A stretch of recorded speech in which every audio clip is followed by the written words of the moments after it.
मशहूर गायक जुबिन गर्ग की मौत का मामला अब तक सुलझा नहीं है। 19 सितंबर को मशहूर गायक जुबिन गर्ग के रहस्यमयी निधन ने न सिर्फ उनके चाहने वालों को सदमे में डाल दिया, बल्कि पूरे संगीत जगत को हिला के रख दिया।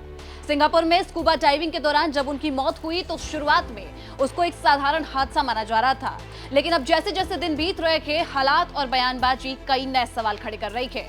परिवार का ये कहना है कि ये सिर्फ नेचुरल डेथ नहीं हो सकती। अब उन्हें शक है कि इस पूरे घटना के पीछे कोई गहरी साजिश रची गई है, कोई गहरी साजिश छुपी हुई है। और इसी शक को देखते हुए जुबिन के मैनेजर्स बता दें कि सिद्धार्थ शर्मा के खिलाफ औपचारिक एफआईआर दर्ज की गई। जुबिन की मौत सिंगापुर में स्कूबा डाइविंग के दौरान हुई थी। वो सिंगापुर किसी इवेंट के लिए गए थे जहां ये घटना हुई। अब ऐसा कहा जा रहा है कि वो बिना लाइफ जैकेट के स्कूबा डाइविंग कर रहे थे, जिसकी वजह से वो डूब जाते हैं और उनकी मौत हो जाती है। हालांकि लोगों को अब ये तथ्य स्वीकार नहीं हो रहा और शायद इसीलिए अब उनकी रहस्यमयी मौत पर सवाल उठ रहे हैं। यहाँ शक की सुई जुबिन के मैनेजर सिद्धार्थ पर अड़ी हुई है। उन पे सवाल खड़े किए जा रहे हैं। बता दें कि असम के मुख्यमंत्री के द्वारा लुकआउट नोटिस जारी करने के बाद जुबिन के परिवार ने असम सीआईडी में उनकी मौत की शिकायत दर्ज कराई और घटना की गहन जांच की मांग भी की है।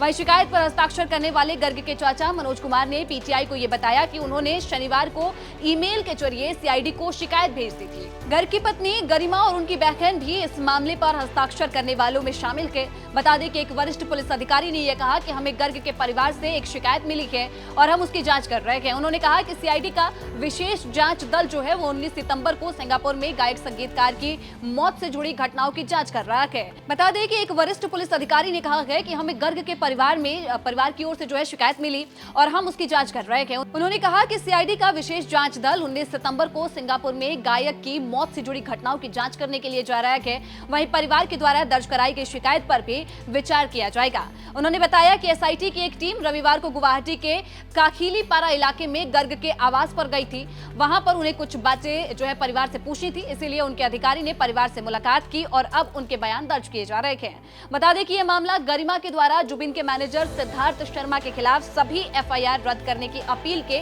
ठीक एक हफ्ते बाद आया है। दरअसल जुबिन की मौत के बाद एक वीडियो संदेश में जारी करके उनकी पत्नी गरिमा ने सिद्धार्थ का नाम इसमें न घसीटने की अपील की थी। उन्होंने कहा कि मैं सभी से सिद्धार्थ के बारे में किसी भी नकारात्मक विचार को त्यागने का अनुरोध करती हूँ। जुबिन के कई अधूरे काम हैं और मैं उन अधूरे कामों को अकेले पूरा नहीं कर सकती हूँ। मैं ये भी अनुरोध करती हूँ कि सिद्धार्थ के खिलाफ दर्ज सभी एफआईआर वापस ली जाए।